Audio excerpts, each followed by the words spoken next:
The Madlanga Commission of Inquiry has heard about how former Police Minister Bekikele and National Police Commissioner Fani Masemola allegedly received millions of rands from tender tycoon Vusmusi Ket Matlala. This is according to controversial Northwest businessman and alleged crime intelligence agent Brown Mokhotsi. Mokhotsi concluded his testimony before the Madlanga Commission in Pretoria today, where he made explosive counterclaims against Masemola and others. Arun Singh has more. Brown Mokhotsi alleges that criminally accused tender tycoon Vuzimuzi Kat Matlala paid millions to both Bekikele and Fani Masemola in gratification for scoring a 360 million rand SAPS tender. Mokhotsi claims Matlala told him this while incarcerated over a telephonic conversation. Matlala allegedly said Kele and Masemola were ungrateful after he'd paid them millions. Saying that, these people expect me, like Masemola, he expects 25 million rand from me, and I have already given him 5 million rand. He also spoke about Becky Taylor, that he has given him 2 million rand, and he wanted 10 million, which means the 8 million rand was outstanding. At times, Mokhotsi could not recall certain pieces of information, struggling to answer questions posed to him by the commissioners and evidence leader. He will resume with his testimony tomorrow. Arun Singh, Eyewitness News. We move to the Nkabinde Commission, where the inquiry into Johannesburg prosecution's boss, Andrew Chauke, is dealing with a waiver application for former prosecution's bosses to testify in the hearings. The inquiry, which was established by President Cyril Ramaphosa, is investigating Chauke's fitness to hold office. He's accused of making questionable prosecutorial decisions and quashing the prosecution of politically connected individuals. Khomotso Modise has more. Among the witnesses that suspended Joburg prosecution's boss, Andrew Chauke, plans on calling is former MPA head Mxolisi Nxasana, Deputy Prosecutions Director in the Northwest, Advocate Sello Mayema, and former Senior Prosecutor, Advocate Kharinel. Chauke's legal team says they'll testify on how prosecutorial discretion is applied. They'll also give more information on the cases that Chauke has been criticized for, including the decision to prosecute former KZN Hawks boss Johan Boysen for racketeering. But they are bound by the NPA Act, which prohibits them from disclosing the record of any evidence given at an investigation. The inquiry has heard that Chauke's lawyers have submitted a request for the identified lawyers to be allowed to testify, but the NPA is yet to approve the request in writing. Khomotso Modise, Eyewitness News, Pretoria. We move to the courts, where alleged underworld gang boss Nafiz Modak has continued to deny being involved in the attempted murder of prominent criminal defense attorney William Booth, despite the evidence against him. Modak and 5 co-accused face charges of attempted murder after Booth survived a shooting at his Hichoville home 5 years ago. Modak admits he was hired to do a debt collection from one of Booth's clients, but denies being behind the incident. And a number of high-profile websites, including X and ChatGPT, went down for many on Tuesday due to problems affecting major internet infrastructure firm Cloudflare. Thousands of users began reporting issues with the sites as well as other services to outage monitoring site Down Detector. Cloudflare said the significant outage occurred after a configuration file designed to handle thread traffic did not work as intended and triggered a crash in its software handling traffic for its wider services. Gold's trading at $3,427.06 an ounce.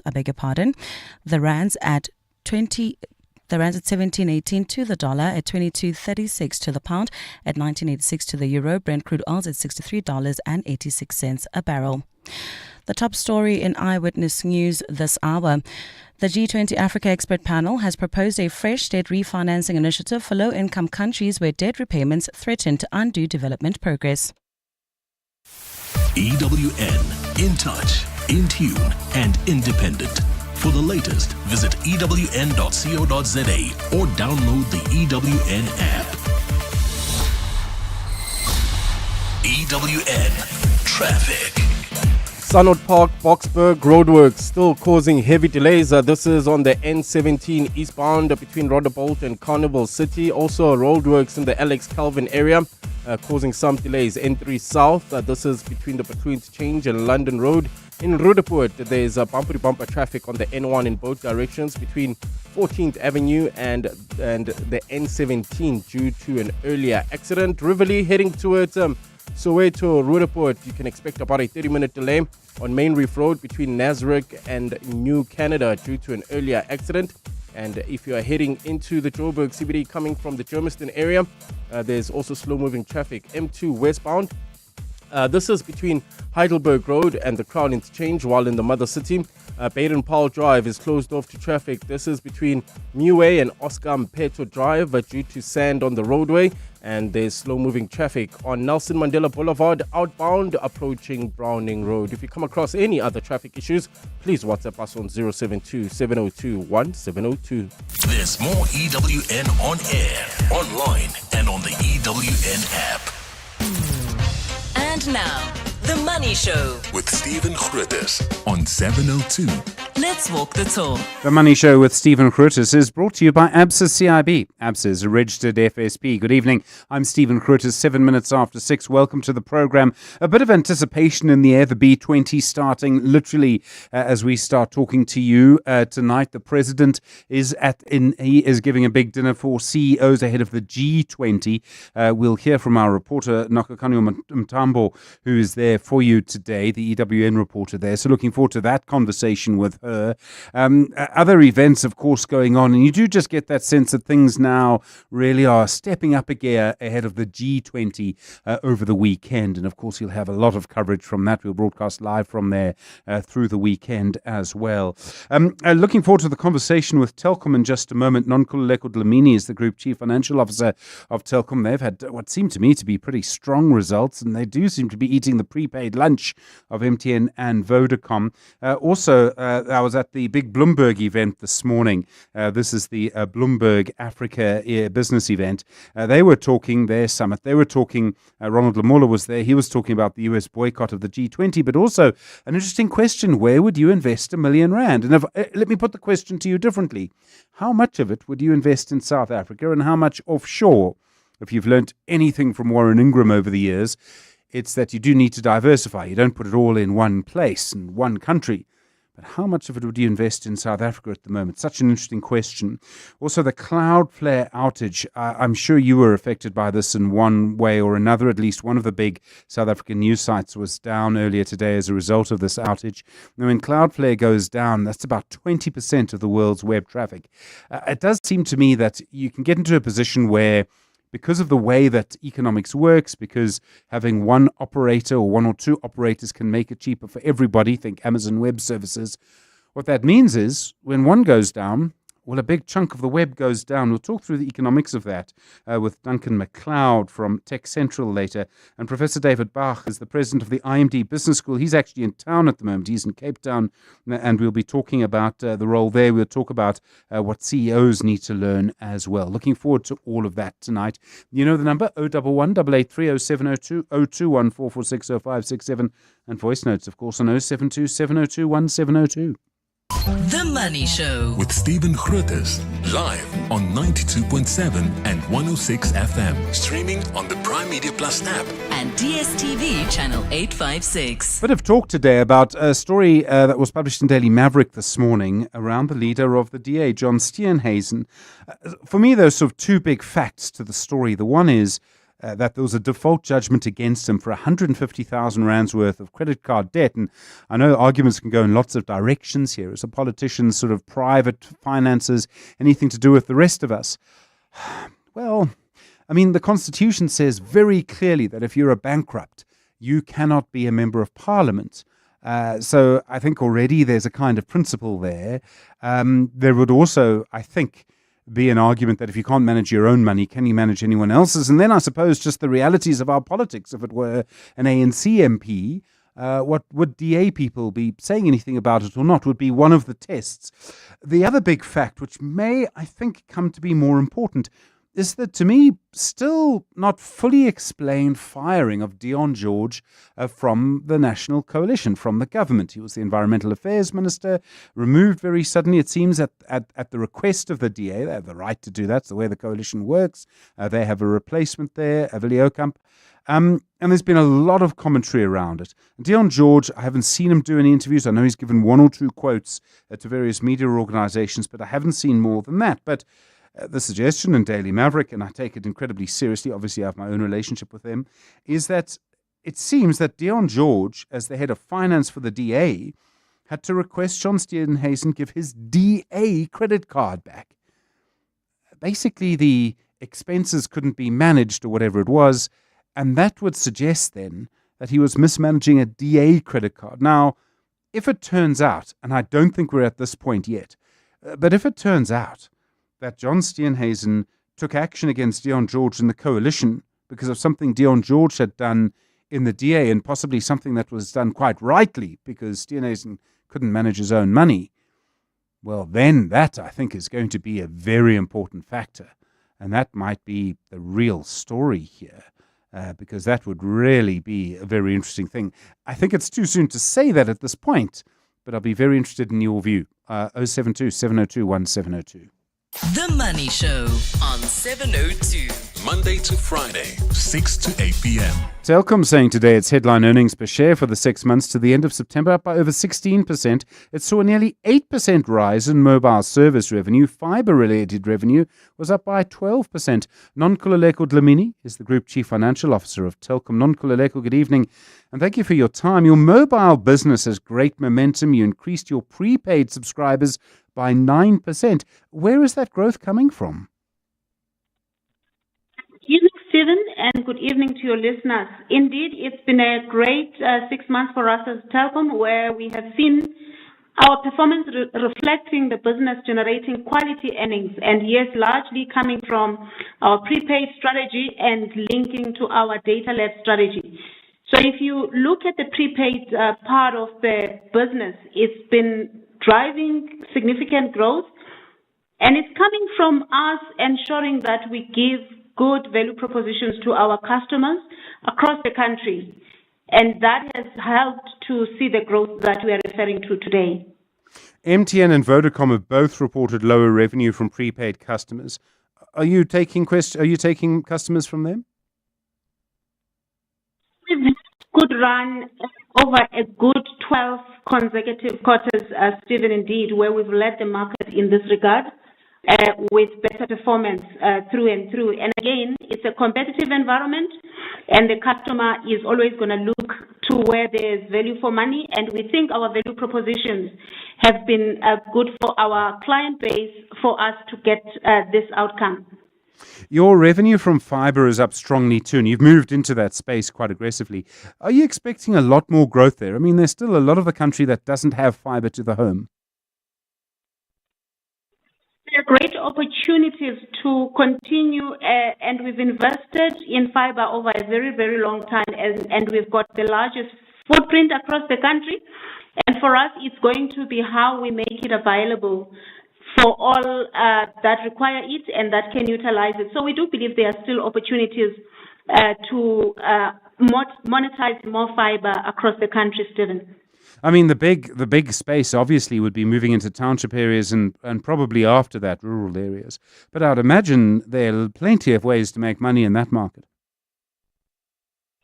Yes, our strategy includes us expanding regionally and making sure that we cover as much as possible across all the provinces. But as you can understand, the current three big cities like your Durban, your Western Cape may well be looking saturated. So there is opportunity to do more in the townships and to do more in the rural areas. And our regional strategy is driving that approach so that we can see more people getting connected and the revenue impact to the business. The massive Vodacom deal, I think, is obviously about to be approved. They'll be investing strongly in that field too. Is that going to put pressure on your pricing, that competition? And I think it'll be quite strong competition.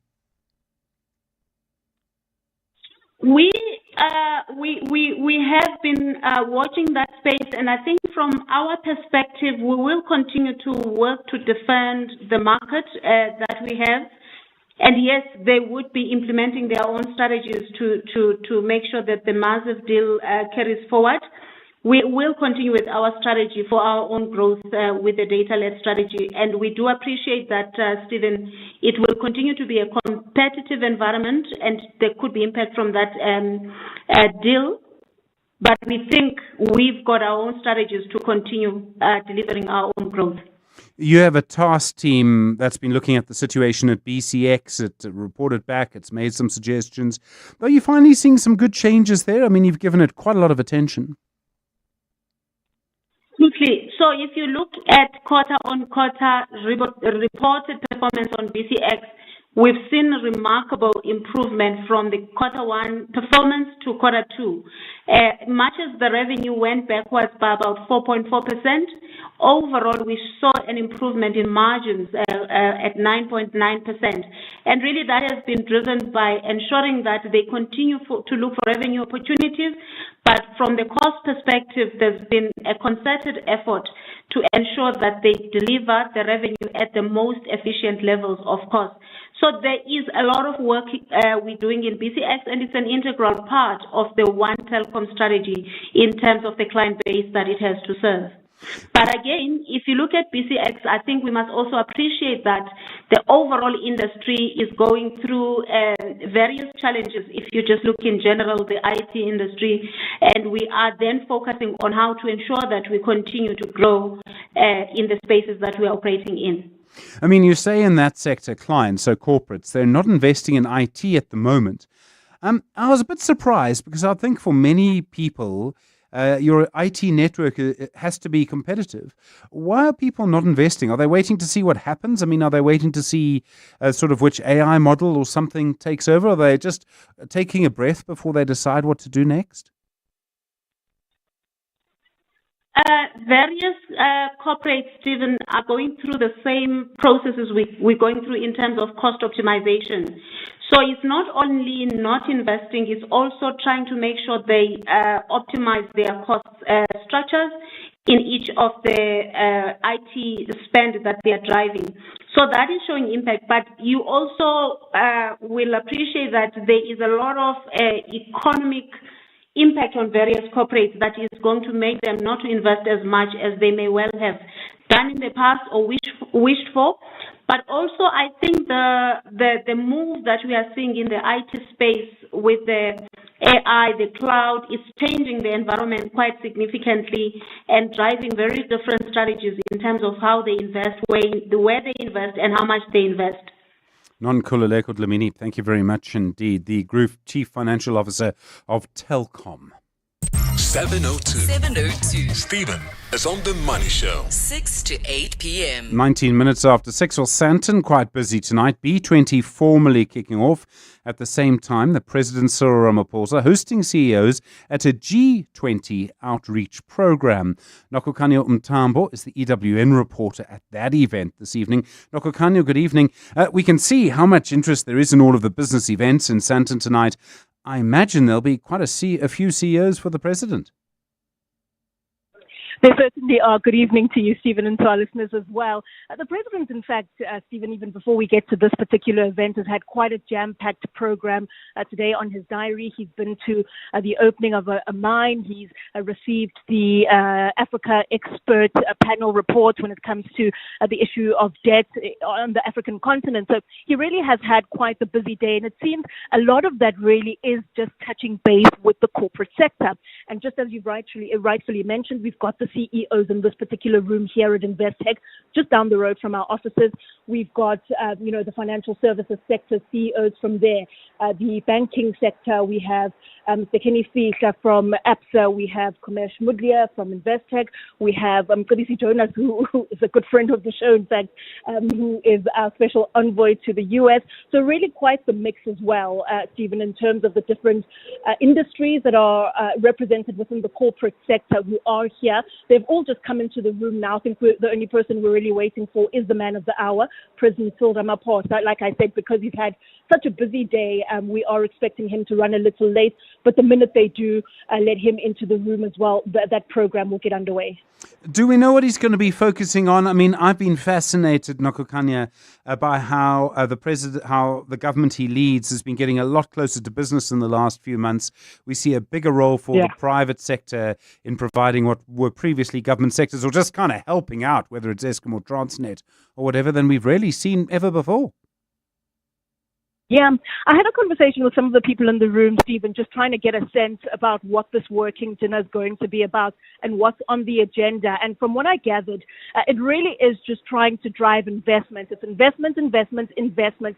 How do we upscale what we already have? A lot of the people that are in the room, like I said, from the various industries, mining, manufacturing, the financial services sector, are people that already have projects, bankable projects with government, and really the question is, how do we upscale that? So it's in an inward perspective and then an outward perspective. How do we get them to invest more on the African continent? And then how, again, do we make sure that that materializes into South Africa as well? So it really is just another push for investment. Again, Stephen, the people that are in the room are people that already have big investments, but government really wants to squeeze out the little more that we suspect they still have. So it's just those conversations about what is still possible with the private sector as well as the public sector. You know better than most, Stephen, the conversations that we've had about PPPs, the private-public partnerships, so that those conversations between government and corporate about the projects, upscaling projects in electricity, so your network industries, your electricity, your water projects, making sure that the banking services are efficient so that we're able to do business across the entire continent. And so those are the sort of conversations that we're hoping we will see. We will unfortunately not be a part of and privy to the entire conversation, but we will have an address by President Cyril Ramaphosa, who again, Stephen, will give us, his line of thinking and where he is and what appetite, get a sense of the appetite that there is for, more projects between public and private. And then, of course, they'll continue with their conversations.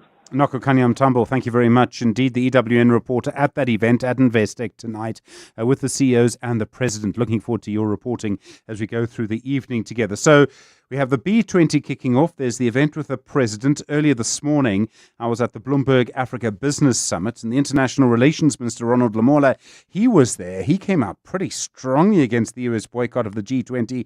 He said at the event this weekend, it needed to show that the rest of the world could get along without the US, and it certainly seemed to me that the tone towards the US is changing. One of the other discussions at the Bloomberg event today was about investment. One of the questions is, where would you invest R1 million?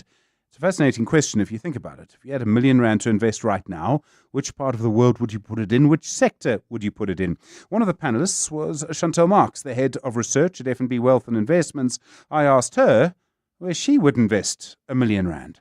Well, I think you need to take a balanced approach. So you would want some offshore exposure, but locally there is a lot of value at the moment. I think particularly in some of the unloved sectors that are SA Inc. specific. So South African banks, South African retailers, maybe skip the clothing retailers for now, but I think keep some powder dry to invest there. And then offshore, I think take the opportunity in some of these sell-offs and invest in some of the thematics that you may have missed. There's been a lot of good news around South Africa Inc. in the last week, the upgrade, getting off the grey list, all of that sort of thing.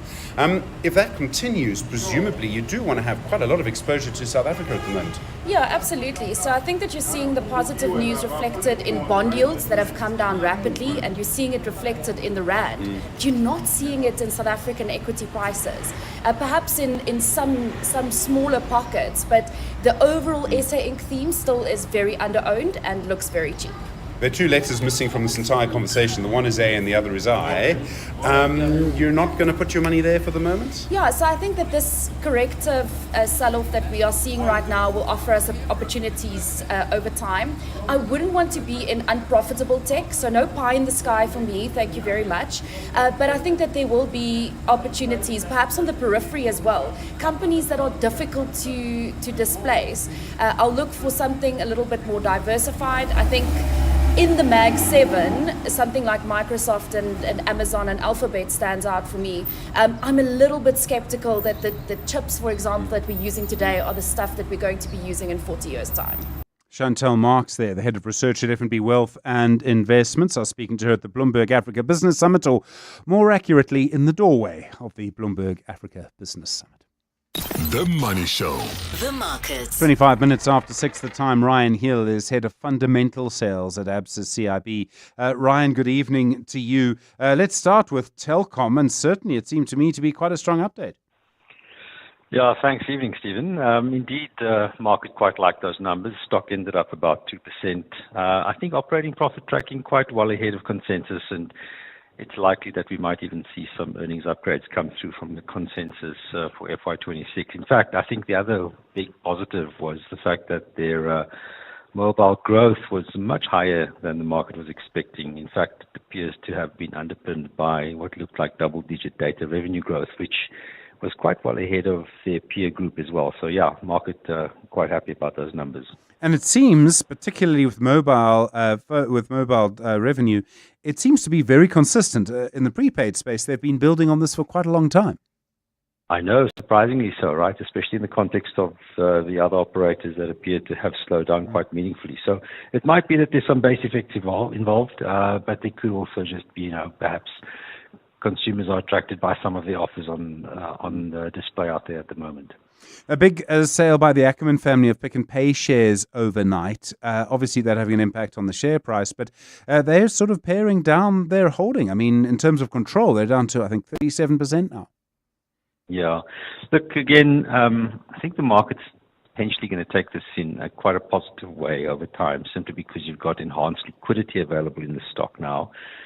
There's still quite a decent turnaround story on the go as well, of course, and they'll be benefiting from some of the distribution deals that they've entered into recently, although admittedly we probably have to wait through until about 2027 to really see some of those benefits come through.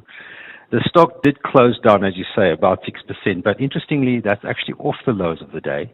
And I do think that, again, investors were taking advantage of some of the improved liquidity and the fact that the business is still trading at a negative number, actually, when you adjust for their holdings in boxes. So presumably we'll see some upside from here. And falling 6% was actually basically expected, right? It basically fell to the book build price of the family established yesterday. Sappi, another tough day for them. They really have been through the wars in the last couple of weeks. I know. It does seem as though it's struggling to sort of get a proper tailwind going. We looked around a bit. It seems as though it is pretty much in line with some of its European paper peers. There seems to be some sort of price pressure coming through in coated grades of graphic paper in Europe. You might recall that market's historically been a bit weak, particularly, of course, with the transition to digital these days. I think it's a market that continues to suffer with a bit of downside risk. And, of course, there's also the Chinese, which continue to build capacity in that space. And if their imports come into Europe, we might see some further headwinds there. But yeah, down, I think, as much as 7% on the day. And then platinum stocks also all down on the day. And I realize the platinum price has been a little low for the last week or so. I couldn't quite understand why so many shares were down. Yeah. Frankly, Stephen, I think that's probably a case of some profit taking. I mean, these stocks have rallied very, very hard during 2025. In fact, on a recent roadshow, I was speaking with investors about what I've coined the so-called precious 9 that now basically make up between 25 and 30% of the index. So it's probably a healthy thing as we come into the end of the year for fund managers to take some profits off the table. And I think that's probably one of the reasons why we've got this persistent selling coming through in the gold and the PGM stocks for that matter at the moment. Ryan Hill, thanks very much indeed. Head of fundamental sales at ABSA CIB. In a moment, more on the Cloudflare outage, the provider that caused so much drama on the internet today, simply because their services failed. And that meant that around 20% of worldwide web traffic wasn't able to work. Astonishing that this can still happen. You with the Money Show? It's just gone 6:30. Time to get the latest eyewitness news. Marky, good evening. The president's been talking about beneficiation. That's right, Stephen. President Cyril Ramaphosa has doubled down on calls for beneficiation amid efforts to capitalize on Africa's minerals. Ramaphosa made the comments at the opening of the Platreef mine in Mokopane in Limpopo, making it the world's largest undeveloped precious metals project. The presidency has described the landmark opening as a significant B20 success story, showcasing tangible foreign direct investment and industrial advancement. Ramaphosa says the start of production at the mine is an important moment for the company, mining industry and the country. I'd like to see the concentrate that is going to be developed here, as in platinum, palladium, and all that, and copper and nickel, also being beneficiated here, so that this area should become an area of real progress. He says there needs to be a move away from the pit to port practice, where the country produces raw materials at low prices that are set on global markets, adding little value to its own economy. We should not end up being an area where we mine rock, dust, and soil and then cut it off to locales in many places in the world. Meanwhile, in the East Rand, Deputy President Paul Mashatile has assured the G20 Social Summit, a gathering of civil society groups, that he will ensure the voices of ordinary people are heard when leaders meet this weekend to conclude South Africa's G20 presidency. Officially opening the Social Summit in Boksburg on Johannesburg's East Rand today, Mashatile has drawn parallels between the Social Summit and the country's national dialogue, both of which aim to be inclusive, people-driven forums. Mashatile says South Africa's G20 presidency has provided an unprecedented opportunity not only to advance its national objectives, but also the aspirations of the continent. Lindsay Dentlinger has those details. Deputy President Paul Mashatile says the African Union's membership of the G20 has been pivotal for amplifying African perspectives.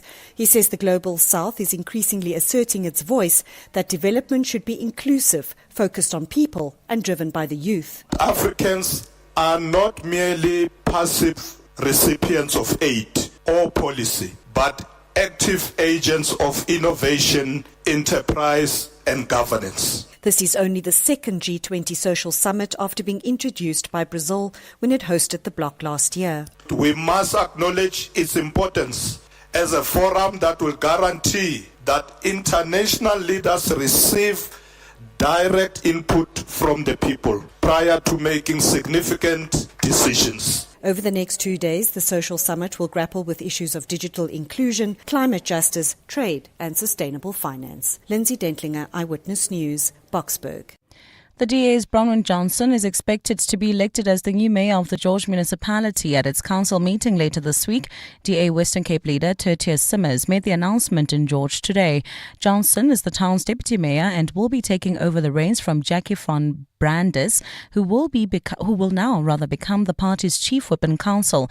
A new coalition government was also entered into between the DA, Freedom Front Plus and the ACDP. Simmers says the parties are expected to support Johnson and a Freedom Front Plus candidate as deputy mayor in council on Friday. Stable coalition governance, at the end of the day, must benefit the residents. They must feel the difference of such a coalition. And in George, the results so far in our previous coalition agreement speaks for themselves. In terms of infrastructure and the development thereof in George, we have seen the delivery through the BFI water projects, an acceleration where they even finished 6 months ahead of schedule. That is what stable governance does. And the City of Cape Town says more than 680 city lifeguards have been deployed across swimming areas to prevent drowning incidents. Mayor Jordan Hill-Lewis launched the Metro's festive season beach safety plan today that will ensure safe swimming at the city's beaches and community pools this summer season. 14 fatal drownings were reported last summer across the city. The municipality's Helen Karan. So we're sitting on the same number year on year, and our aim for the season is to even improve on that number. This season, again, currently 0 fatal drownings at our city-managed beaches. So I know we're getting towards the end of November. This is significant for us because we know drownings usually start around September every year. A look at your weather. A partly cloudy Wednesday in store for Gauteng tomorrow with isolated showers and thunder showers expected. Temperatures will drop to overnight lows between 12 and 15 degrees and peak at highs between 23 and 27 degrees. A fun and windy day for the mother city with strong southeasterly winds at a low of 17 and a high of 28 degrees. The top story in Eyewitness News. President Cyril Ramaphosa has doubled down on calls for beneficiation amid efforts to capitalize on Africa's minerals. EWN Traffic. Well, at this stage, in the Alberton area heading towards Lynmere, there's an accident scene on the N12 westbound before Kamara Street. This is causing huge delays all the way from the R59 Reading interchange Also, there's bumper-to-bumper traffic still in Parktown, heading towards Joburg Boysens, M1 southbound between Killarney Bends and the Crown Interchange in Riverlea. Also expect heavy delays. This is on Main Reef Road approaching New Canada Road due to an earlier accident. Also in the Bryanston area, traffic is a bit sluggish. N1 South approaching Winnie Mandela Drive. In the mother city, we still have road closures. This is on Baden-Powell Drive between New Way and Oscar Mpeto Drive due to sand on the roadway. And delays on the N1 outbound between Century City and Brackenfell. If you come across any other traffic issues, please WhatsApp us on 072-702-1702. There's more EWN on air, online, and on the EWN app. Beyond every boardroom is a story waiting to be written. A story of a business and its potential, of a community that thrives, a hospital that serves, and energy that powers millions of dreams. It's a story that only gets better with a partner that has the expertise and solutions to make it a reality. At ABSA CIB, we are invested in your story, and we invite you to write it with us, because your story matters. ABSA, an authorized FSP and registered credit provider. As the world's leaders meet for the G20 summit in Johannesburg, the eyes of the world will be upon us. Not just to South Africa, but Africa. It's the very first time that this summit has been held on our continent. What the world will see is a country building infrastructure that improves the lives of its people and lives up to the summit's themes of solidarity, equality, and sustainability. SANRAL's investment and projects ensure that we undertake this journey together with our neighbors. The N4 Maputo Corridor project stimulates trade to Maputo in Mozambique. The upgrade extends along the N4 to the Trans-Kalahari Corridor, growing trade for Botswana. The N7 from the Cape to Namibia is growing cross-border commerce, and the N1 project facilitates trade with Zimbabwe. The world will see an Africa that's building a better continent through roads. SANRAL, an agency of the Department of Transport. Experience a unique musical journey as the Mzansi National Philharmonic Orchestra presents its national tour, featuring legendary conductor Marin Alsop and homegrown global sensation Abel Selauchwe. The program includes Selauchwe's Four Spirits Cello Concerto, paired with Rachmaninoff's Romantic Symphony No. 2. Concerts take place at the Linda Auditorium on Wednesday the 10th and Thursday the 11th of December. Book your tickets now at Quicket.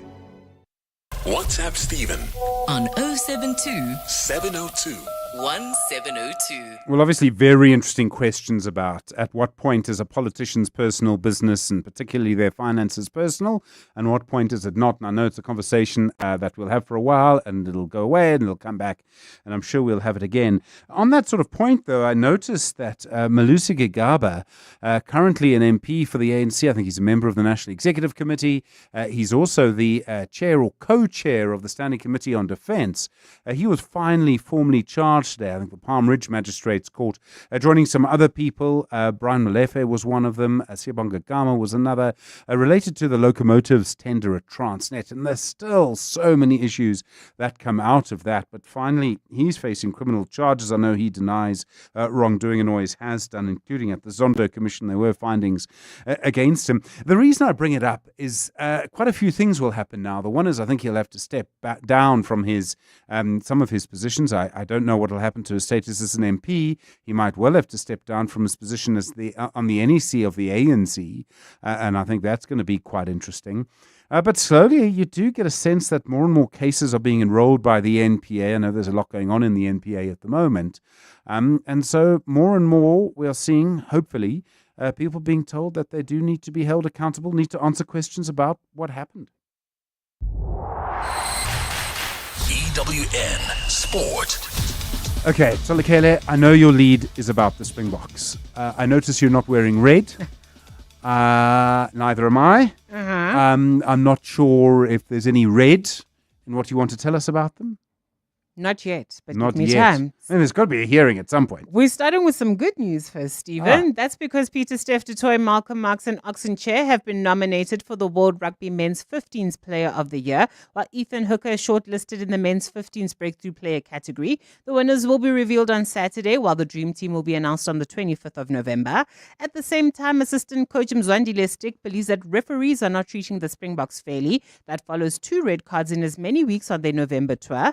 The sendings also have cost the Boks the services of Louis Diaga and Franco Mostert. Even the Fiji and the France game, the clean-outs that were there, the Ireland game against Australia, situations that were even worse than what those guys have been suspended for. And then for them, they suspended. But other players will come back and play this week. Surely, somewhere, somehow, this is not fair. I don't think we deserve this as a team. We're doing everything in our powers to make sure that we send the right message when it comes to how we play the game. We play in a good spirit. We've never talked bad about other teams. We always try to play in the good spirit, and hopefully things can just be between the 4 lines. Are we treated fairly? I don't think so. As Hugo Bruce ponders who will make his final 23-man squad for AFCON next month, Rulani Mokoena has backed Kabelo Dlamini to be a surprise inclusion. The Bafana number 10 position remains up for grabs with Themba Zwane not yet match fit, while Sipho Mbule has no understudy, having reclaimed his spot in the national team. Speaking to the SA Football Journalists Association, Mokoena discussed options that Bruce can explore. Kabelo Dlamini is an incredible number 10 for me also as an option. And he does very, very well with a striker like Tsegofatso Mabasa, who's link up and who he can find with the pass in and around the box. Fortunately, we are very rich with this type of technical qualities in South Africa. I don't think we should be really, really worried about who should play in that position, although there are so many qualities that Themba Zwane possesses that make him elite. Really one of the best in Africa. For Bandile Shandu, he's reiterated the need for Orlando Pirates to stay grounded following their impressive start to the season. They've won 1 trophy in the MTN 8, through to next month's Carling knockout final against Marumo Gallants, while in the Betway Premiership, they're 3 points behind leaders Mamelodi Sundowns with 2 games in hand. The support that we've been getting from the coaches, technical staff, from the management as well, just to keep us grounded, because we know our targets, we know what we want to achieve. It's nice to also receive that as well, the love that we're getting. Seeing everyone, Amaparania, happy, it plays a huge role for us, and it makes us happy as well. We've got the technical team, we've got the management, we've got everyone backing us as players to actually be grounded and know what we're fighting for and carry on being focused in that. And the first Ashes test gets underway on Friday as Perth plays host to the first of 5 games between Australia and England. Ben Stokes has discussed the importance of Joe Root, who heads into the series ranked as the world's best batsman with 39 test hundreds to his name, but he's still waiting for his first ton down under. Absolutely, he's the greatest English batter that the nation's seen. He's been in phenomenal form over the last 2-3 years, and I think, as in his words, he's not come out here to score 100 in Australia. He's come out here to contribute to this team winning. Tholakele Mganga, Eyewitness News Sport. At Auto in General, we understand your business is built on more than just vehicles. It's your stock, tools and equipment, and the premises where you work.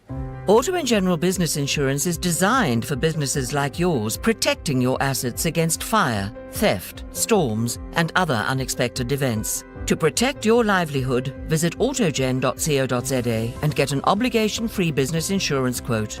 Auto in General, never not there. Auto in General is a licensed non-life insurer and FSP. T's and C's online. Step into a world of unforgettable experiences in Dubai. From luxury beaches to underwater adventures. From authentic traditions to futuristic museums. Make it a Dubai adventure to remember with Emirates.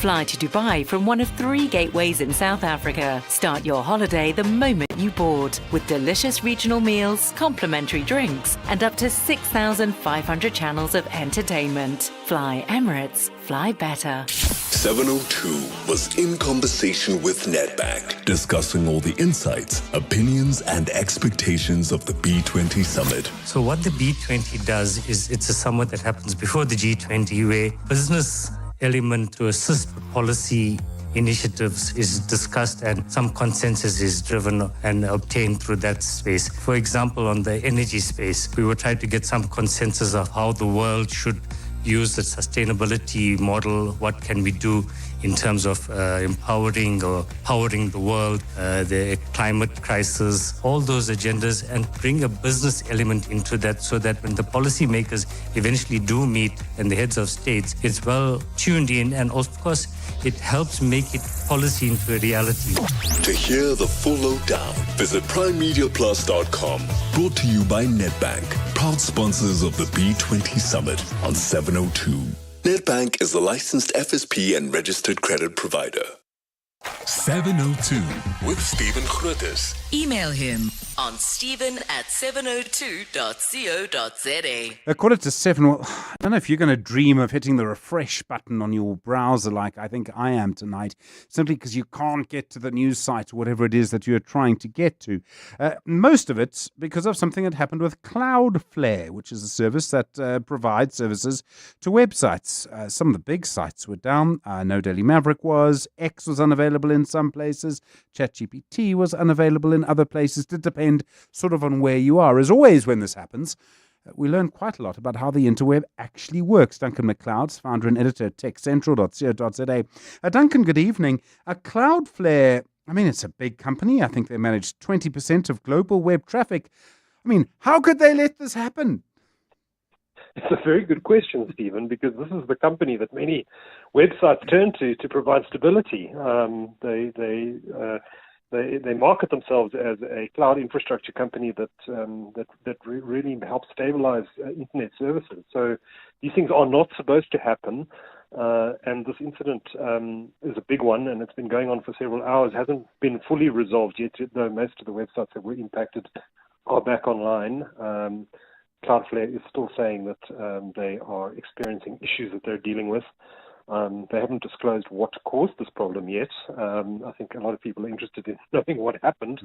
They have said, though, that they saw a spike in traffic to one of their cloud data centers or to one of their servers. I'm not sure the exact detail, which might point to some sort of nefarious activity, but that's just speculation on my part.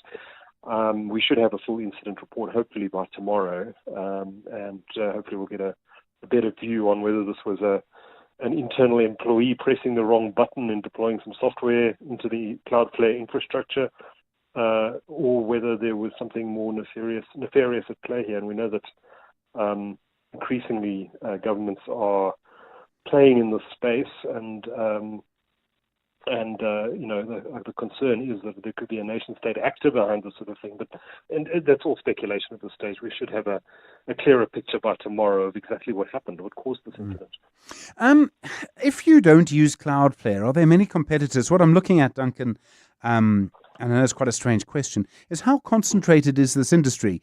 If we have one or two big providers that don't work properly, I mean, does everything start to fall apart a bit? Because this industry's been going for quite a long time. It's the kind of thing that can get concentrated. Exactly, and I think there are concerns that, as we saw recently, I think it was earlier this year or late last year with the CrowdStrike incident that led to the blue screen of death appearing on millions of Windows computers around the world. And that was an employee hitting the wrong button. There's real questions that need to be asked about whether we are centralizing our IT infrastructure too much. Big tech is involved in putting up all these AI data centers at the moment. Everyone is moving to cloud computing. Big corporate South Africa are moving a lot of their on-premises servers into the cloud, and the term digital migration has become popular. It really refers to how companies are deploying infrastructure in the cloud. But these are centralized data centers, and things can go wrong. And when they do go wrong, and when they are heavily centralized like this, the results can be quite catastrophic. I mean, the irony is unbelievable. The whole point of the internet, according to the original designers, I don't really want to remember that it was DARPA from the US Department of Defense, but the whole point of it was that it was going to be decentralized. Yes, it was supposed to. It was built to withstand a nuclear war. Yet here is one service provider bringing down 20% of the internet all on its own. One has to wonder whether this is all getting too centralized. Do the owners of sites have recourse? I imagine it depends on your contract with your particular contract. There might be different levels of contract. You might pay more and have more recourse, all sorts of things like that. So it could be a very case specific. Could be. I haven't looked at Cloudflare's terms and conditions, but I'm sure it's written in there that if there is an incident, that they can't be held liable.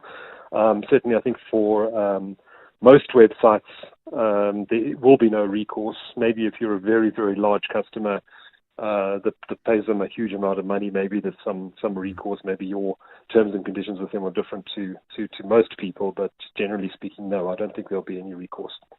I don't know if anyone's been tracking this. I'm sure somewhere there is the ultimate kind of nerdish but wonderful website that tracks it. To see how often sites are going down compared to how often they go in the past.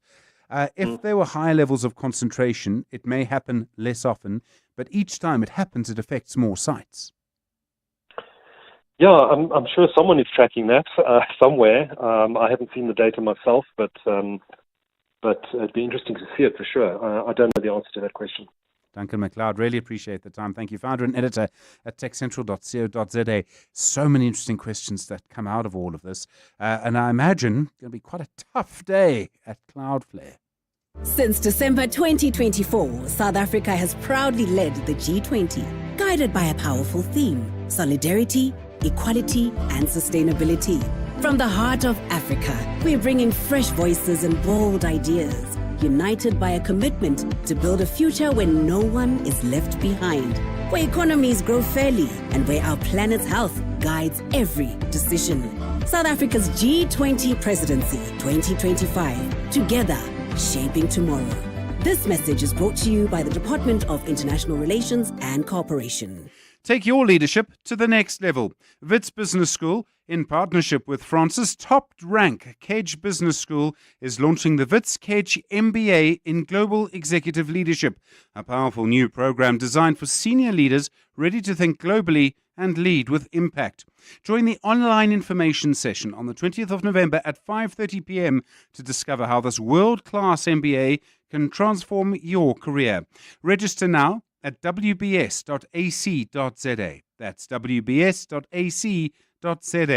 The Wits Kedge MBA in Global Executive Leadership, shaping global leaders for a changing world. Small businesses are anything but small. They're the backbone of our communities, the dreamers, the doers, the ones who keep Mzansi moving forward. That's why 702 and Capitec Business Banking are putting them in the spotlight.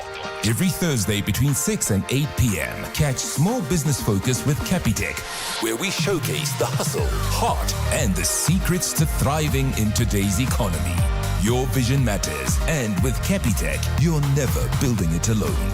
Small Business Focus with Capitec, the business bank for everyone.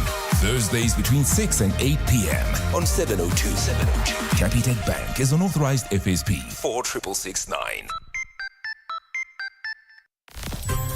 The Money Show with Stephen Grootes is brought to you by ABSA CIB. ABSA is a registered FSP.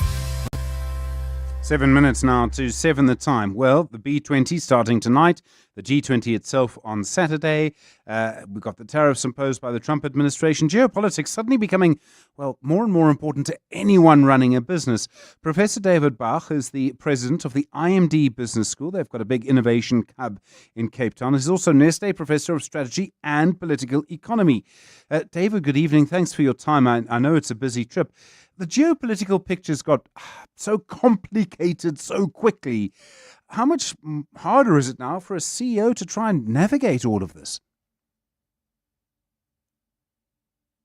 Much harder for sure. Keep in mind that a lot of CEOs, certainly in the West, have developed most of their careers in a world in which globalization was a one-way street and markets seemed to be coming closer and closer together, and cost of capital was going down, and you could rely on allies, and that's a very different world from the one that they're finding themselves in now. Could leaders, CEOs from Africa actually, because of that, be in a better place? I mean, so many of our CEOs come from so many diverse backgrounds. Many of them would be running businesses that have had to overcome huge obstacles to keep going. They also, particularly in Southern Africa, deal with really diverse workforces. They're used to leading people from very different parts of a society. I absolutely think so. Look, I think leaders on the continent understand that it's very difficult to separate business and politics, that business always has a social role in addition to an economic one. They're used to uncertainty. They are familiar with institutions that are perhaps weak or less predictable. And so I do think that they have developed some skills over their careers that could serve them well in this current environment. I mean, you would wonder actually if this is going to be quite a tough time for Western business just from a leadership perspective. Oh, absolutely. We're seeing them struggling with the idea that suddenly it's no longer about maximizing efficiency, but it's about resilience and ensuring you can continue to serve your customers no matter what the world throws at you. Obviously, leaders are adapting. Companies are developing those capabilities, but it takes some time. Until recently, we were still at a point where people thought, well, we're about to go back to the world as we knew it. You know, the pandemic is behind us. But I think now leaders are realizing, particularly with the second Trump administration, ongoing conflicts, the escalation between the US and China, we're just not going to go back to the world that they remember from, say, 2015. You're investing quite heavily in Africa, yeah, particularly in Cape Town. Why are you putting money here at this particular moment? I mean, are you seeing a lot of potential for growth? Absolutely. So we have now about 10% of our staff based in Cape Town. They are technologists, web developers. They support us with many of our online programs. We're just really, really excited about the talent, not just the technical skills, but also the entrepreneurial mindset. Some of the things that you and I just spoke about in terms of resilience and adaptability. You know, folks who are mission focused. They're in the same time zone, English native speakers. It's a really, really great group of people to work with, and they've been helping us expand our impact globally. And of course, we're working with a number of African enterprises. So we're really bullish about the continent, the talent here, and the prospects. I mean, obviously, some things still need to change to make it easier for you and colleagues to invest. We've been talking about a sort of week of good news in South Africa. We had a ratings upgrade from S&P Global and things like that. But I would imagine you would probably join me in saying still quite a lot for government to do. Oh, there's no question. And, you know, we're a very small enterprise and we don't do manufacturing. It's these colleagues are helping us with digital products and services. But the opportunity is there. Africa is absolutely pivotal. Its youthful population, its resources, the opportunities for expanding trade within Africa in this current context. But for that, government, business, and civil society must work together. I think you're right. There's some hopeful signs, but there's so much work to be done. There's no question. Everyone's been talking about AI for the last kind of 18 months now, although obviously if you look at prices in the US stock prices, there seems to be a little bit of a pullback. Early days to say that. It seems for the most part, all this does is make business decisions a lot more complicated because you don't really know how things are going to change. And if I were leading an enterprise that was even at all exposed to this, I'll probably be wanting to dip my toes in, but I don't know how much further I would go because I just don't know what's going to happen. Yeah, I think you really have to differentiate between the companies pouring literally tens of billions into building data centers. You know, those are some really risky bets at this point, and you're seeing the correction in the market. But differentiate between that and all of the users of AI systems, and those are well advised to experiment, to build capabilities, to upskill their workforce, because we don't know which large language model is going to win or which set of models are going to win and who's ultimately going to have the best technology. But what we do know is that AI is here to stay and it's going to change the way businesses operate. And so at the very least, to make sure that you learn and your team learns and you get to experiment and innovate, you know, you got to be part of it. The syllabus, or the syllabi that you run at IMD Business School, have they changed a lot over the last 10 years? Do you think the next 10 years, actually a student studying in 10 years' time at IMD won't recognize the syllabus from today? Yeah, I do think so. I mean, there are a couple of things that are certainly constant. We put a lot of emphasis on leadership, on responsible leadership, the importance of knowing yourself as a precondition for being able to lead others. That has not changed. We continue to emphasize, as we did 10 years ago and will be 10 years from now, that business operates in a social and political context. But certainly, if you looked at our syllabus 10 years ago, I think the conversation about sustainability was very much one about corporate social responsibility. And now it's about how do we future-proof our enterprises in the context of planetary boundaries. 10 years ago, when it came to technology, they were very much sort of an earlier generation of digital technologies. And our syllabus now emphasizes AI a lot more, which opens up entirely new possibilities. Certainly 10 years ago, we didn't scrutinize globalization. We sort of took it for granted. And now we emphasize a lot more geopolitical volatility. And so I'd expect that 10 years from now, certainly when it comes to sustainability, to technology, to politics, our syllabus will have evolved. But when it comes to the enduring qualities of leadership and good management, I would think that you would still recognize some of what we're doing right now.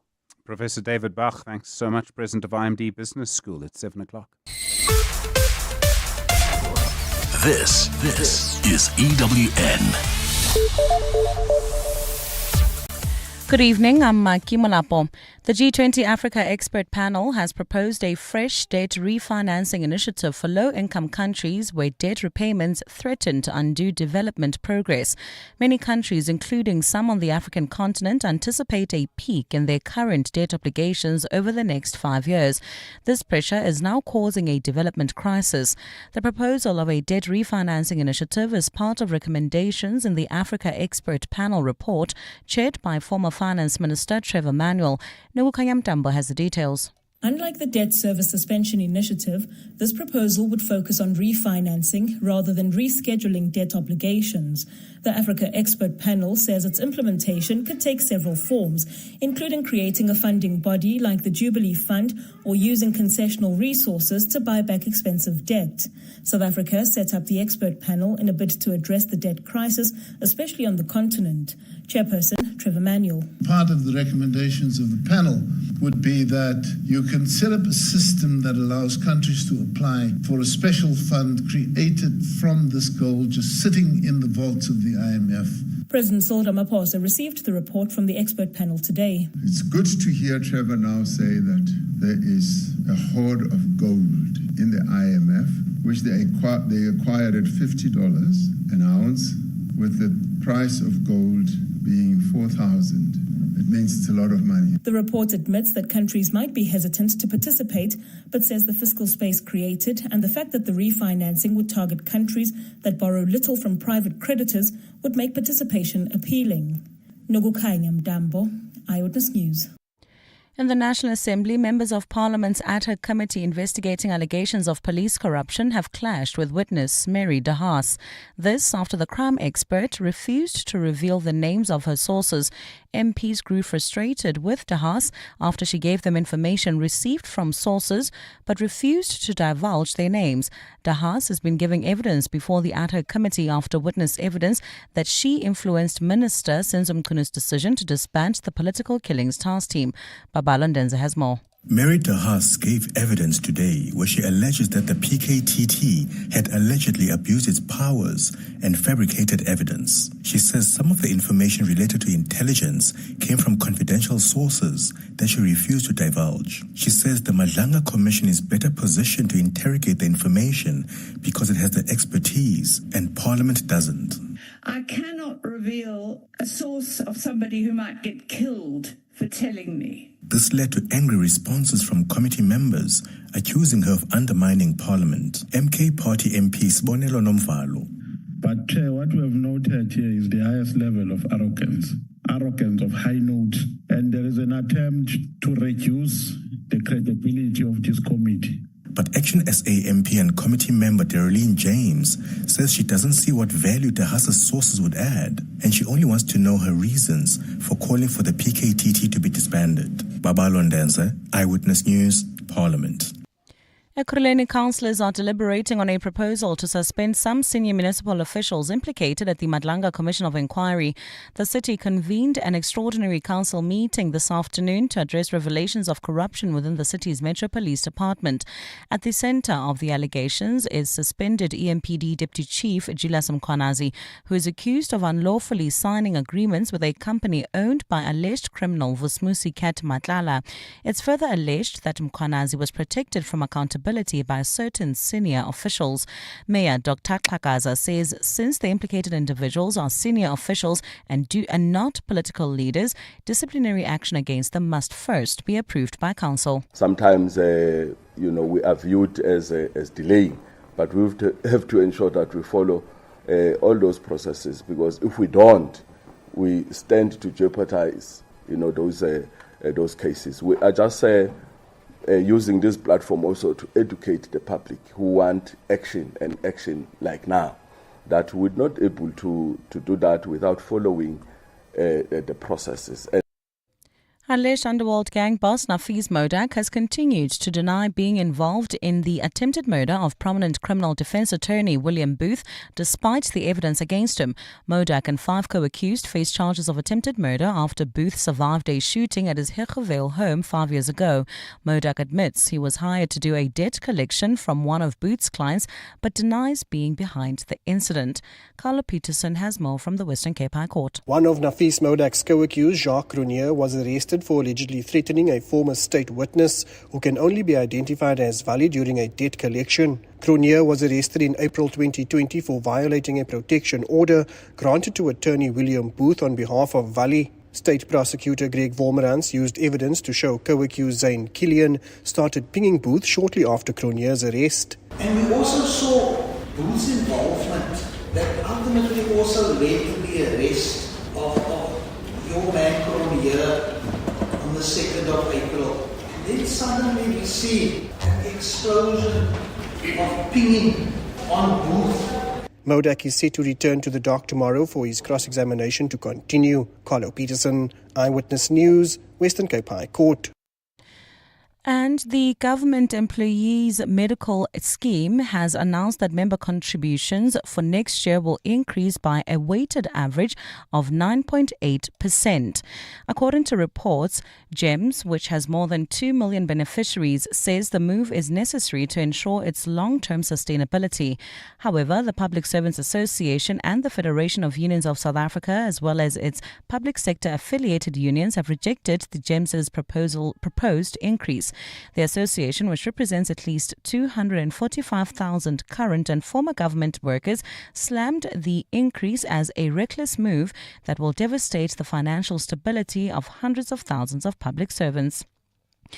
Gold's trading at $4,062.92 an ounce. The rand at 17.18 to the dollar, at 22.57 to the pound, at 19.82 to the euro. Brent crude oil at $64.07 a barrel. Leaving Alberton, heading towards Lynmere, there's an accident scene N12 westbound. This is after the R59 flying saucer interchange causing delays. Also bumper-to-bumper traffic in Eldorado Park. That's the N12 westbound between the Golden Highway and Klipspruit Valley Road. And in the mother city, we still have slow-moving traffic. This is on the N1 outbound between Century City and Brackenfell. A look at your weather. Partly cloudy Wednesday in store for Gauteng tomorrow, with isolated showers and thunder showers expected. Temperatures will drop to overnight lows of 12 degrees and peak at highs of 25. Pretoria is at 15 and 27. Vereeniging also at lows of 15, reaching highs of 23 degrees. A fine and windy day for Cape Town with strong southeasterly winds at a low of 17 and a high of 28 degrees. The top story in Eyewitness News this hour. The G20 Africa expert panel has proposed a fresh debt refinancing initiative for low-income countries where debt repayments threaten to undo development progress. EWN, in touch, in tune, and independent. For the latest, visit ewn.co.za or download the EWN app. And now, The Money Show with Stephen Grootes on 702. Let's walk the talk. The Money Show with Stephen Grootes is brought to you by ABSA CIB, unlocking growth potential in over 125 black-owned SMEs through the Heineken Beverages Ukukula Fund. ABSA is a registered FSB. 9 minutes after 7. Good evening. Plenty to come in the next little while. We'll speak to Quinella Ngugela, a senior inequality analyst, about the situation relating, that she just shared, I should say, Woolworths. I think finally people have found something at Woolworths that's too expensive to buy. Unfortunately, It's the executives. It's remuneration, and some shareholders rejecting a remuneration package and executive pay. So just interesting to look at that. I'm always fascinated by shareholder activism. What does it take to get shareholders to do something? It can take quite a bit, actually. I sometimes feel we could do with a bit more activism. But maybe that's just me.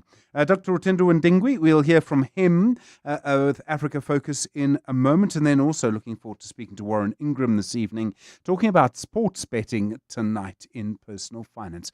Good to hear from you, 072 702 1702.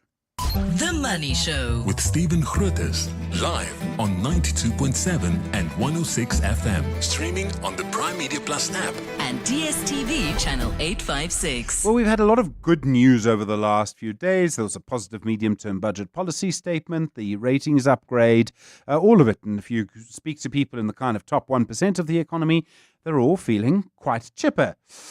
Bit of a dose of cold water this morning, though, from the Saki survey, the South African Chamber of Commerce and Industry, speaking to actual business owners. What's going on in your world, effectively? Nearly half of them think trading conditions are going to get worse. Others still feeling very, very in a very, very tough position. I just thought that was important, an important dose of cold water. So while I'm as optimistic as the next one, I do just had to remind myself, and I suppose you might already know this better than I do, what's happening at the top 1% means nothing to the actual real economy, what's actually happening to people in the rest of the economy. There is so much to look at.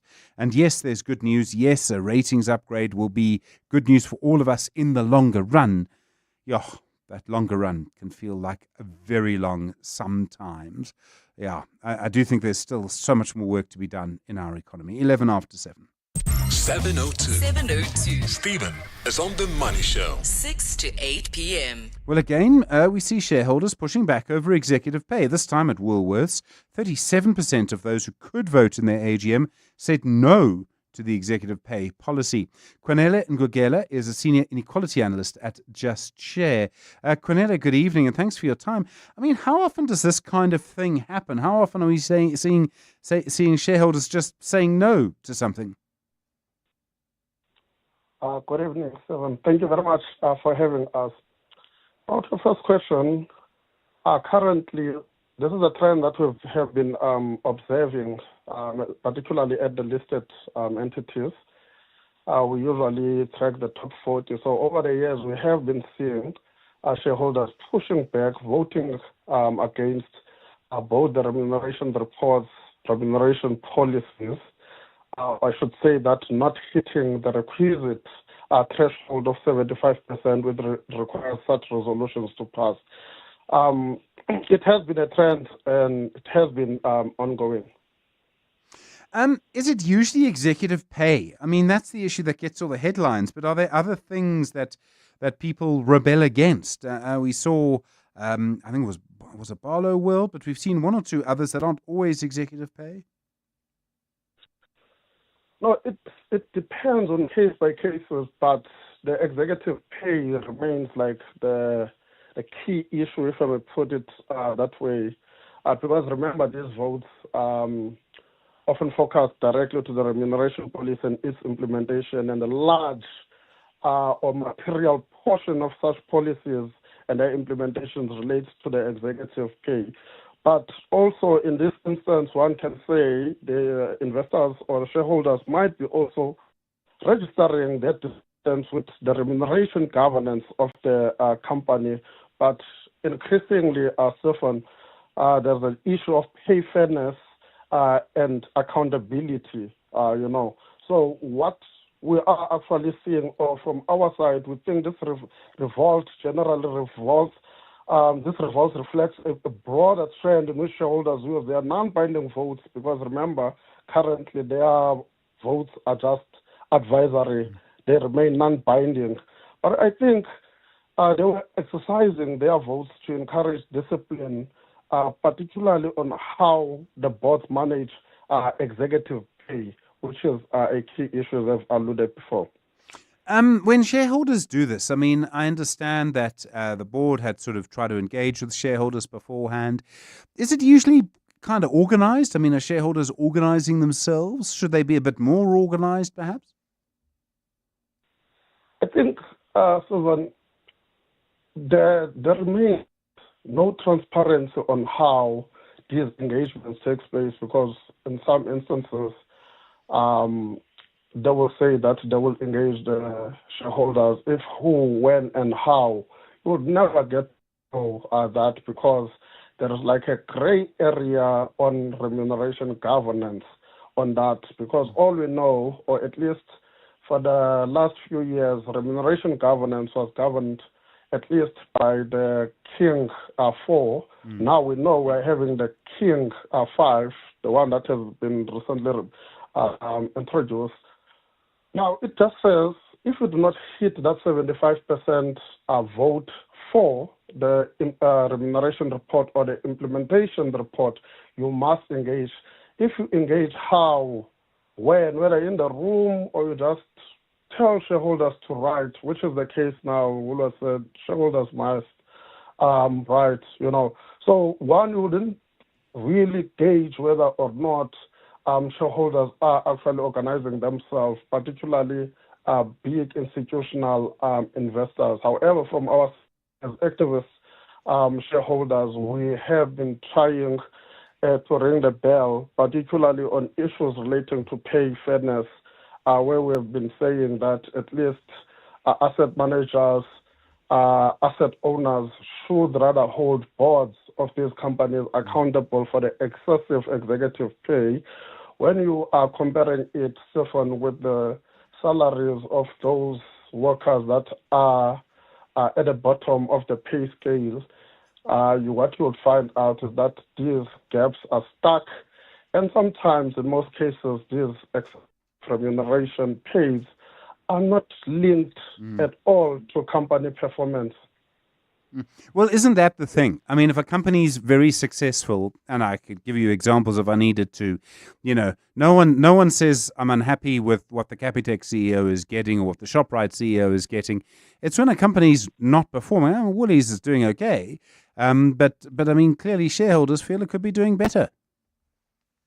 No, certainly it's not doing that well, Stephen, to be honest, because looking at their financial metrics, the only performance metric that they did well is the one relating to return on capital employed. When you're also looking at other targets relating to ESG, non-financial performance measures, such as like driving transformation, that they didn't do well on that either. So these are the targets that were set on 2022, and other financial metrics relating to returns, stability, they didn't do so well. And just to remind the viewers at home that even the current CEO's remuneration, Stephen, results from the vesting of the what they say is the final tranche of the sign-on share allocation. So it has nothing to do with performance of the company currently. Remember, this share sign-on bonus, if we may put it that way, it amounts close to 40 million of the current remuneration of the CEO. That is not linked in anyhow on the current performance metrics. So it is quite concerning, hence the pushback. Cornelia, thank you so much. Cornelia Ngugela is a senior inequality analyst at Just Share. 18 minutes after 7. Rotendo Ndingwi is next. Beyond every boardroom is a story waiting to be written. A story of a business and its potential, of a community that thrives, a hospital that serves, and energy that powers millions of dreams. It's a story that only gets better with a partner that has the expertise and solutions to make it a reality. At ABSA CIB, we are invested in your story, and we invite you to write it with us, because your story matters. ABSA, an authorized FSP and registered credit provider. What do partners of the Gates Foundation do when facing the world's toughest challenges? They keep going.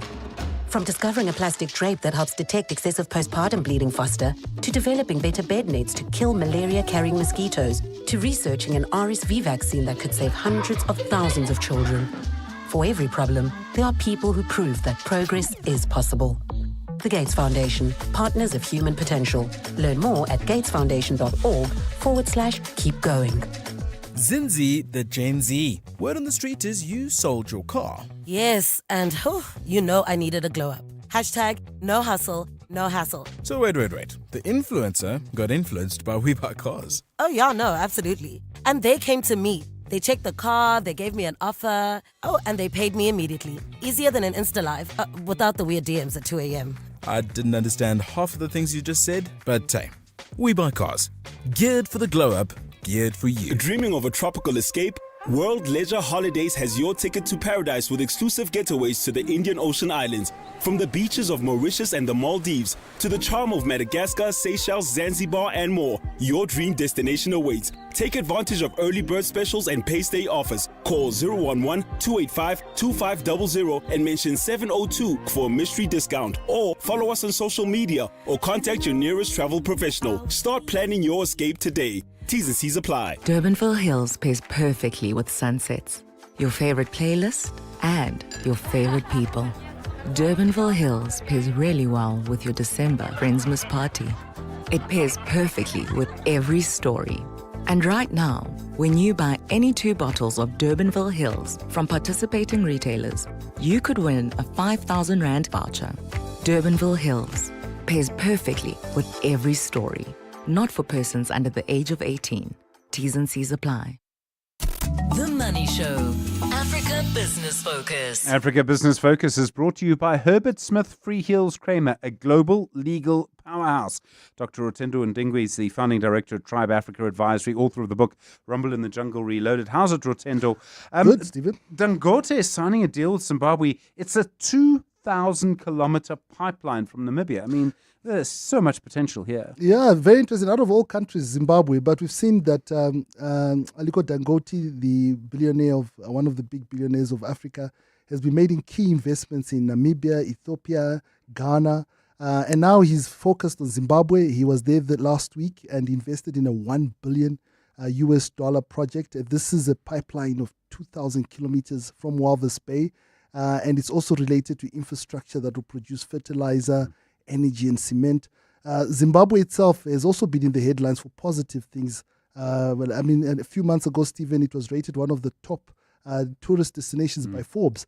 So it's definitely doing a lot of positive things. The question with Zimbabwe is obviously keeping the sustainability of it. But from a Dangote perspective, a huge $1 billion investment, and that will just translate into infrastructure and production of fertilizer and obviously deal with the shortage of fuel and production on the continent. So a good story to have at this point in time for both Zimbabwe and Dangote. I wonder how, relatively speaking, easy it is to build, because that part of Namibia is sort of mostly a desert, I presume. It is. Which may make it easier and easier to protect too, because there are very few people there. There are very few people there. But Namibia has also been standing up with regards to infrastructure. Both presidents, especially when it comes to commodity-related infrastructure, Stephen, there's been a lot of positive investments in that direction. So I think they've got the capabilities, and I think the pipeline will terminate in Bulawayo, not Harare, which is the second biggest city in Zimbabwe, but still a positive story. This is fascinating. Ghana wants to scrap a tax on minerals exploration. Yeah. They say that'll boost investment. I mean, we talk about beneficiation taxes. We talk about all sorts of things here. Yeah. Ghana's gone in a completely different direction. A completely different direction. I mean, Ghana, one of the big gold producers on the continent, Stephen. This levy goes back 25 years. So it's VAT. They want to scrap that off. And just to give you some stats, Stephen, just in terms of why they're trying to do this, not just to incentivize the local big corporates, but even the small-scale players. In the last 10 months, Stephen, $8.1 billion US have been produced by small-scale exporters of gold compared to corporates who've only produced $6.6 billion. That's in the last 10 months. Illegal gold smuggling, Stephen, in the last 5 years has reached to $11 billion US. So there's a lot of money out there, and the leadership of Ghana is saying, similar to Burkina Faso, Ivory Coast, and Kenya, they're saying let's help in terms of creating incentive for guys to do it right and boost production. So it's a bold step, but hopefully to produce a production in the right direction. It is a Tuesday, so I don't know if it's a bit early to talk about Guinness. But Toleram selling more Guinness in northern Nigeria. Toleram, a Singapore multinational, and it's owned. It has the rights for the Guinness Nigeria's distribution. It's partnered. Obviously, Guinness is owned by Diageo, And they have sold, I think Tolarem has taken over about 58% of the ownership of the local entity. So it's a big investment for them, and they're focusing in the northern regions of Nigeria. Diageo is pulling out because they're saying, look, the devaluation of the Naira, which was about 70% in the last year, is too significant for them to continue investing in there. So Tolarem has picked it up. And it's always interesting, Stephen, to see how, one man's meat is another man's poison in terms of multinational investment on the continent. But as it may be, the other players in the market, Heineken is still there, AB and Bev, but Tolarem is stepping up and investing significantly in Guinness production. So not too early for those that prefer that alcoholic drink this time of the night. We talk about fintech all the time. Yeah. All the time. In Malawi, it's growing, but there's also a question about whether it's actually a bit of an illusion. Yeah, so Malawi, a small country as we know, but they've seen a record number of mobile money subscriptions of 20 million. But I think this is a reality check. And Stephen, you're right. There's a lot of hype and discussions around fintech. And obviously, it's a significant player in terms of where the continent is going, especially from an inclusivity perspective. A 14% increase in the single quarter with regards to people using fintech and people registering. But they've also seen a decline in terms of utilization. So although registration has gone up, there's actually a decline in terms of usage. And this is probably related to people registering, but affordability as well as erratic concerns around number of components. But the key thing is utilization. It's one thing to register, but you need money and product and transactions to happen. So it's a reality check as well. And I think that's the key thing just to reflect on with the growth of fintech on the continent. And then this is about borders and ambiguity. So Western Sahara, the Sohari Republic, very contested issue with Morocco. What happened in Morocco with Google Maps? So it's an interesting thing. I mean, we use Google as to help us in terms of map and geographies. But in this case, Morocco, Western Sahara, as you know, was previously a Spanish colony, and there's for a number of years now, going decades, there was always a dispute between Morocco and Algeria with regards to who owns what and supporting that. But to cut a long story short, Stephen, when you're in Morocco and you look at the region of Western Sahara and Morocco, because they share a border, Western Sahara is part of Morocco.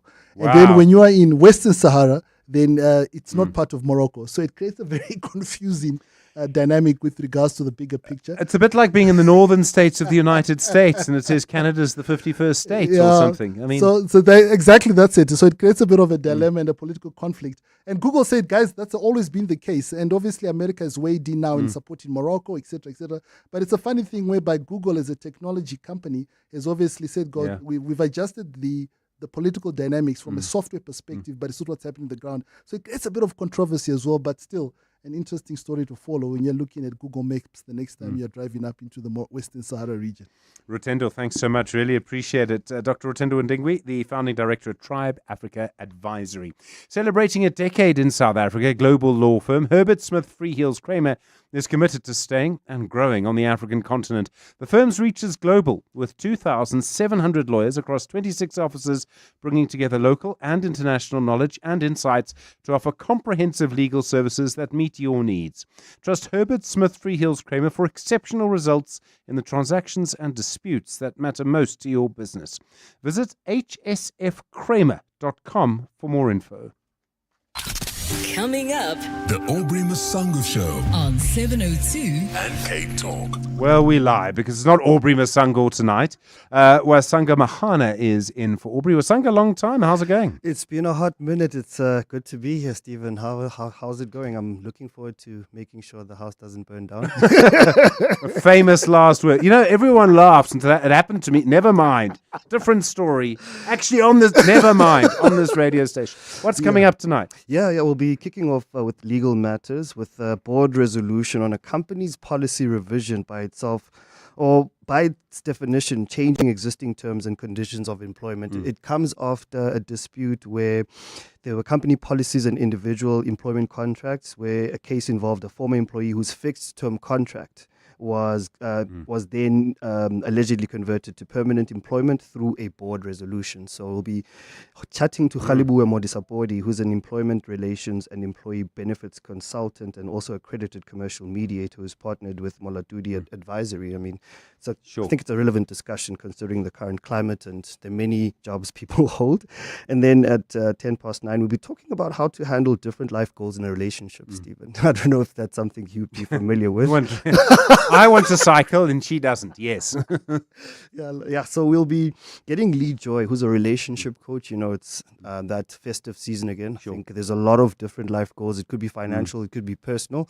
I like to believe there is life balance, but nonetheless, we'll talk to Lee Joy about that. She has much more information and insight on that. And then at 10 o'clock, we talk education with SA's teacher crisis, which will worsen without accessible teacher training, with Sarah Kwapman, who's head of partnership and advocacy at Jake's Girl Fellowship. And then we'll be ending off with the open line, of course, and I think it's going to be a conversation that's multi-layered. I think I wanted to also talk about the GBV discussion, especially how we can get involved and the many ways which it's transpiring. Many people have a lot of thoughts around that, but that's what's coming up. Looking forward to it. Wasanga Mahana, good to see you. Thanks so much. Just gone 7:30 on The Money Show. Maki, good evening. The president's been speaking to CEOs. That's right, Stephen. Good evening. Investec CEO Kumesh Mudlia says South Africa's role as a regional leader is critical to driving the growth agenda in the rest of the continent as the public and private sectors again join forces. Investec is currently hosting a working dinner with President Cyril Ramaphosa and a small government delegation and leaders in the corporate sector. The meeting with business is part of the president's charm offensive to draw in more investment to grow the economy. Mudlia says the financial services sector, telecoms, mining and manufacturing industries need to come to the table to move the needle. It is the responsibility that we have as a regional economy and as one of the strongest economies on the continent to play a role to build regional collaboration, cross-border trade, and to continue building on strong policy and a legislative environment that will foster ongoing investment. We move to the south of Johannesburg, where the National Joint Operational and Intelligence Structure will enforce what it calls a hard lockdown around the Nasrec Expo Centre in Johannesburg, where the G20 Leaders Summit will be hosted this weekend. This measure is intended to help law enforcement prevent any unauthorized individuals from getting too close to the international event. Heads of state will gather for the two-day summit this weekend as South Africa prepares to hand over the G20 presidency to the United States. Speaking during a state of readiness briefing at Nasrec this evening, NAT Joint's co-chairperson Tebello Musigidi says officers are fully prepared. The implementation of the hard lockdown simply means that if you are not in possession of a valid accreditation to be in and around the Nasrec Expo Center, you will not be allowed near this vicinity. All vehicles in this vicinity will be inspected thoroughly before being allowed to enter any premises. And major internet infrastructure firm Cloudflare says while the issue that led to the outage of a number of high-profile websites has been resolved, some services might still encounter errors as they come back online. Thousands of users began reporting issues with sites including X and ChatGPT, as well as a dating app Grindr, Zoom and Canva, and other services to outage monitoring site Down Detector. Cloudflare says the significant outage occurred after a configuration file designed to handle thread traffic did not work as intended and triggered a crash in its software handling traffic for its wider services. The internet infrastructure firm apologized, saying any outage is unacceptable. And a look at your weather. A partly cloudy Wednesday in store for Gauteng tomorrow with isolated showers and thunder showers expected. Temperatures will drop to overnight lows between 12 and 15 degrees and peak at highs between 23 and 27 degrees. A fine and windy day for Cape Town with strong southeasterly winds at a low of 17 and a high of 28 degrees. The top story in Eyewitness News, Investec CEO Kumesh Mudlia says South Africa's role as a regional leader is critical to driving the growth agenda in the rest of the continent as the public and private sector again join forces. That's the sound she needs to hear to pretend to be sleeping. The sound that warns her to start hiding things that could hurt her. The one that alerts her to stay out of his way. And that's the sound that tells her not to ask how his team played. Win or lose, there's no excuse for gender-based violence. Take the Champions for Change course at noexcusesa.com. Take your leadership to the next level. Wits Business School, in partnership with France's top-rank Kedge Business School, is launching the Wits Kedge MBA in Global Executive Leadership, a powerful new program designed for senior leaders ready to think globally and lead with impact. Join the online information session on the 20th of November at 5:30 p.m. to discover how this world-class MBA can transform your career. Register now at wbs.ac.za. That's wbs.ac.za. The Wits Kedge MBA in Global Executive Leadership, shaping global leaders for a changing world. Calling all wedding planners and venues, restaurants, conference centers, and hotels. Do you need tables and chairs? Home in One has it all. Do you need cutlery, crockery, table linen, and restaurant equipment? Home in One has it all. Do you need tents, gazebos, or umbrellas? Home in One has it all. Affordable prices, the latest trends, with 2 branches in Pretoria and Johannesburg. Shop online at homein1.co.za because we're your number one choice. Home in One has it all. For the first time on African soil, business leaders from across the globe are gathered for the B20 Summit in Sandton till the 20th November. On the agenda is inclusive growth and prosperity through global cooperation. Every day, the Clement Manatela Show will be in conversation with Nedbank to discuss all the news, views, and insights live from the B20 Summit. So tune in to 702 in conversation with Nedbank, proud sponsors of the B20 Summit. Nedbank is a licensed FSP and registered credit provider. The Money Show. Personal Finance with Warren Ingram. The Personal Finance feature is brought to you by Sanlam Corporate. They take employee benefits personally because when you care, everyone benefits. Sanlam Corporate. Warren Ingram, as you know, is a certified financial planner at Galileo Capital. And tonight we are talking about sports betting. And Warren's sort of headline to it is that sports betting is not investing, it's a tax on hope. As always, good to hear from you tonight. 011 8830702 02144600567, and voice notes might be easier. 0727021702. Warren, good evening. Sports betting is not investing, it is a tax on hope. Very interesting statement to start. Warren, good evening. Sorry, Stephen, that was me. Use a problem. Yes. It's one of those things when we talk about sports betting that I think is quite polarizing, and I guess it's always our job to be balanced. So I don't think it's a case of saying to people, don't do this, it's terrible for you, it's always bad. It's a case of saying, like any entertainment which costs money, and that's what it is to me, it's entertainment. It should be treated carefully and it should be understood. And if you're going to use your money, use it with knowledge and understanding. And if you understand that it's entertainment, then hopefully my statement makes a little bit more sense. It's not investing. This isn't a way that you're going to get yourself out of financial trouble.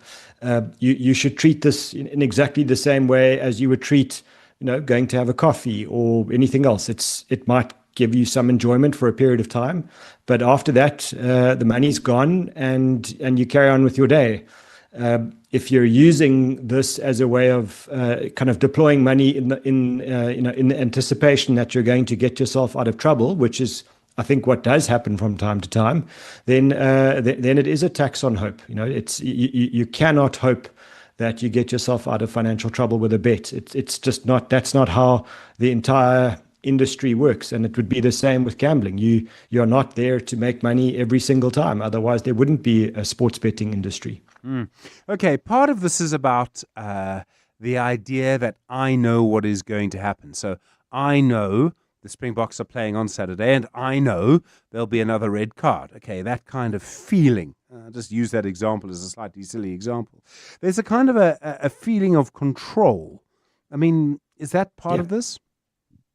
It is, and I'm one of those. It seems like very rare people that doesn't appreciate the sport of soccer. But my office is full of Man United fans. Can you believe it? And some of them have been fans since they were 5 or 6 years old, and they're now 40. And they would argue that they are Man United experts, and they know Man United better than anybody else in the world. I might be exaggerating a little bit, but if I ask them before the weekend's games who's going to win, it's almost inevitable that it's Man United, and they'll give me some fantastic reasons why. And if that was true, that their team was going to win every single time they played, then Man United would be an unbeaten team for the last 30 years, and history tells you that's simply not true.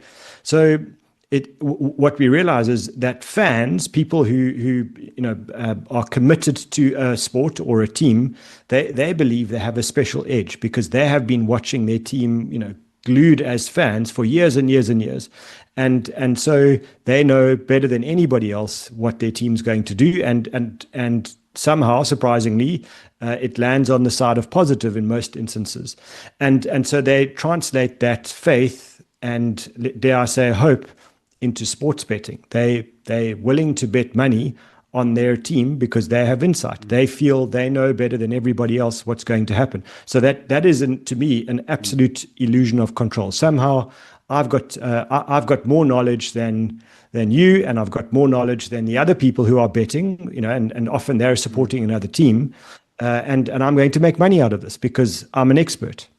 So the people who are doing the betting, your Manchester United fan or arguably your Kaizer Chiefs fan who have the same problem, they are betting with their heart. What are the bookmakers doing? Yeah, and so I think that's maybe where we need to have perspective. When you're putting money somewhere, and this is the money show, so and understand what you do with your money, and if you're investing, the job is to explain to you what you're doing with your money, whether you're buying a share or a unit trust. In this instance, when you're committing money to a bet, you're given odds. So someone's saying to you, if you put down, just for argument's sake, 150 Rand on a team winning, then I will pay you out your 150 Rand plus 100 Rand, just as an example. Now, they're not giving you those odds in the hope that they're going to lose money. They're giving you those odds in the hope that they're going to make money. And the way that they calculate those odds is rather sophisticated.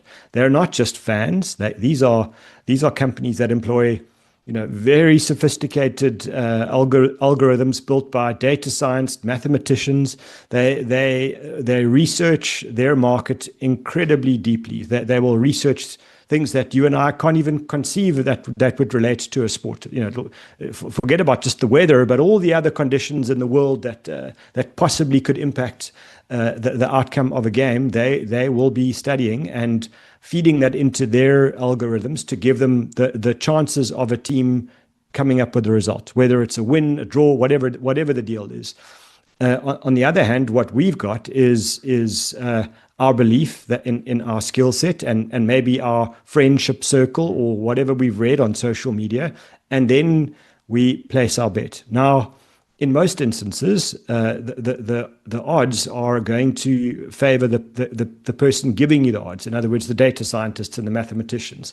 And so you are relying on luck to win and to make money out of that.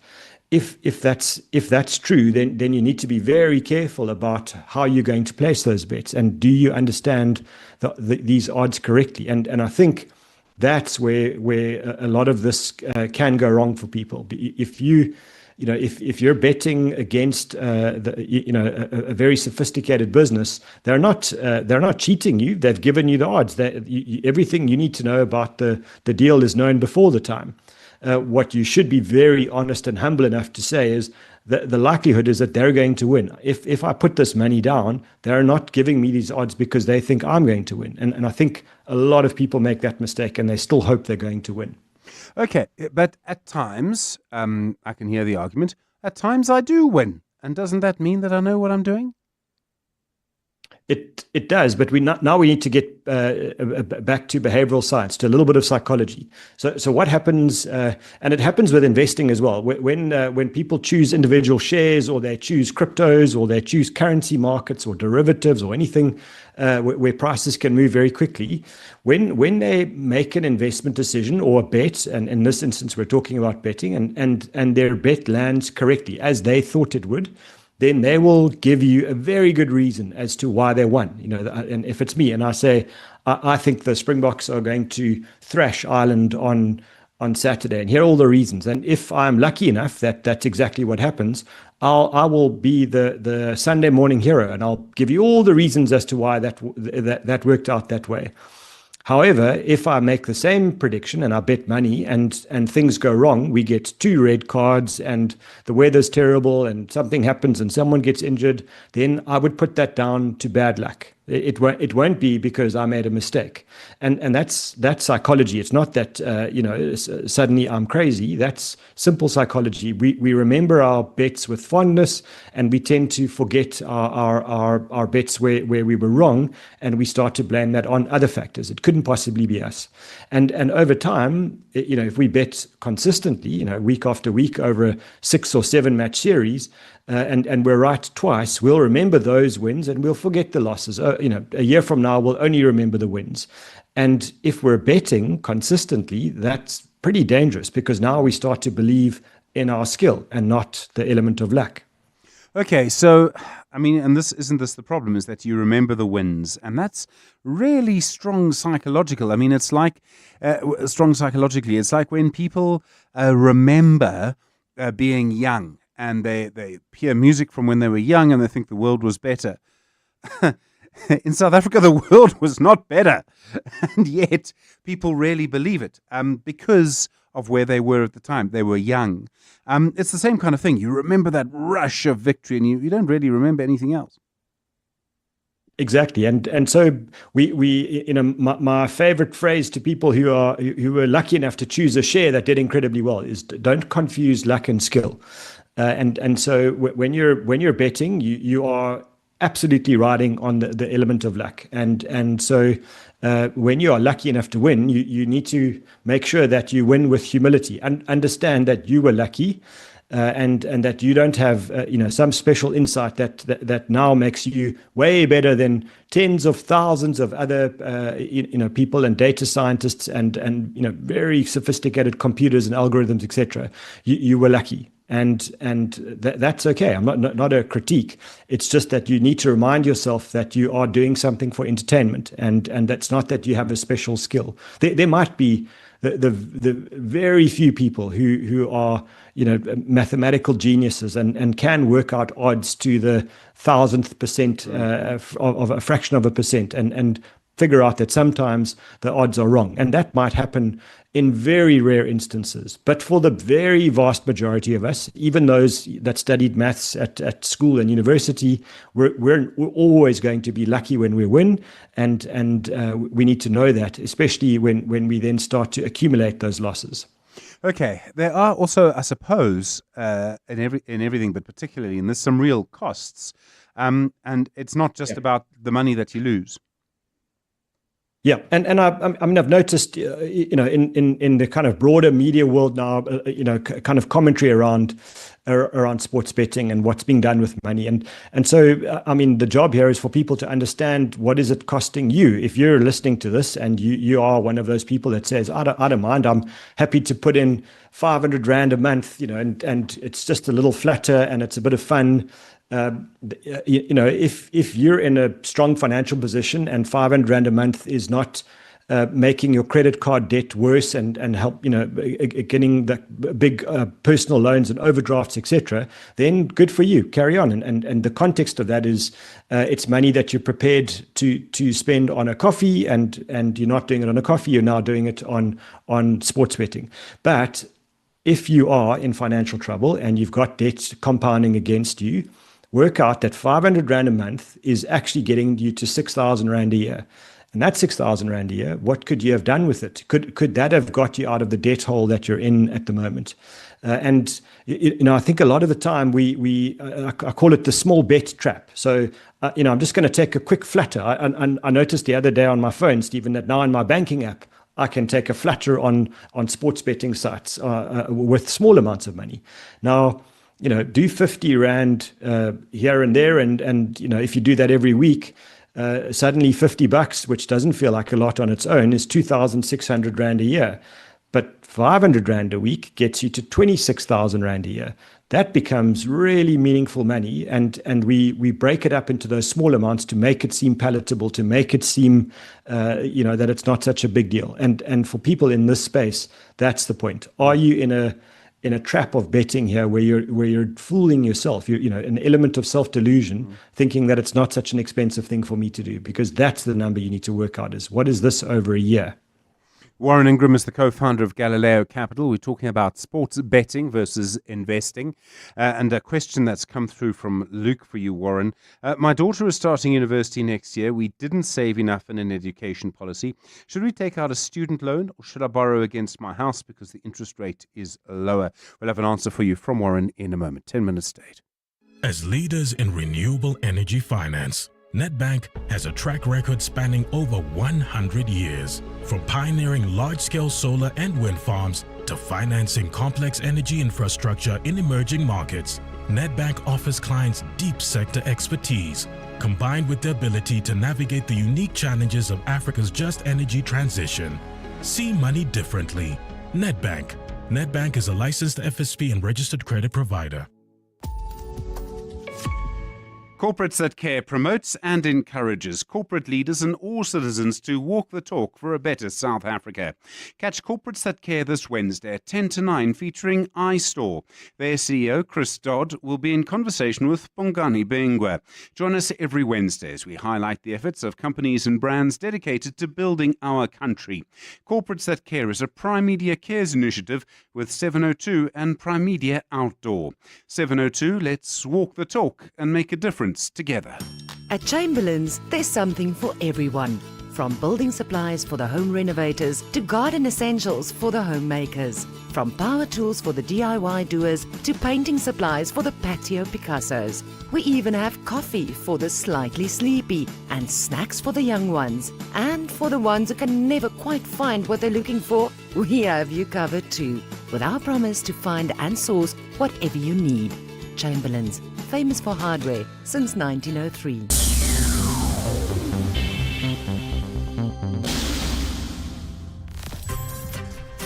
The Money Show, Stephen Grootes, is brought to you by Absa CIB, unlocking growth potential in over 125 black-owned SMEs through the Heineken Beverages Ukukula Fund. Absa is a registered FSP. The Money Show. Personal Finance with Warren Ingram. Warren Ingram's co-founder at Galileo Capital, 8 minutes to 7. Luke's question, Warren. My daughter's starting varsity next year. We don't have an education policy. Should we take out a student loan, or should I borrow against my house because the interest rate is lower? And student loans normally have quite a low interest rate, but we all know, Warren, usually your cheapest finance is in your bond. I like the idea of using a student loan if you're, as a parent, are saying, I want my child to, in this instance, Luke's daughter, if Luke wants his daughter to have some responsibility, a shared responsibility for her university education, and feel that responsibility, then a student loan becomes quite a good way to help them learn the world of finance, but with some training wheels. Because when we've got a student loan, the student will sign the loan, but that loan doesn't get given without the parent signing surety. And that means that the parent is going to be on the hook for that money if the student doesn't repay that money when it's due. And sometimes these student loans do offer a bit of a lower interest rate, and often they're a little bit more generous around when you start repaying the loan. It might be that you're only due to pay the loan after your varsities are finished, your studies are finished, and you've started working. And so if you as a parent want, or maybe financially you need your child to take some responsibility for their education costs, then a student loan might be the way. But very often, parents do want their kids to get through university without the burden of a student loan, and if they can afford to help them, then using money in your home loan is not a bad idea. As Luke says, the interest rate is probably pretty good relative to credit cards and all those things. And yes, you control you control what gets paid, but obviously you're always on the hook for that money as the homeowner. And then just knowing that you've prolonged the home loan repayment period on your home loan. So yes, if you've got accessible money in your bond and you want to take responsibility entirely for your child's education, then yes, I don't mind the home loan as a good option. It's certainly way better than putting down money from a credit card or something like that. Yeah, no, I mean, well, yes, always credit cards, your sort of last resort. All right, so sports betting, I mean, what are some of the red flags? What are some of the signs that if you see this, if you see yourself doing this, actually this is a problem? Yeah, a couple of quick ones. So I think the thing about chasing your losses, that phrase, I'll win it back. If you're down, and this happens to gamblers and sports bettors alike. If you've lost 1,000 rand and actually you realize that 1,000 rand was desperately needed for the month end, the mistake to make here is you don't then go and take a bet of more money to try and make up that 1,000 rand, because in this instance you might need to bet $1,500 to get back your 1,000 rand.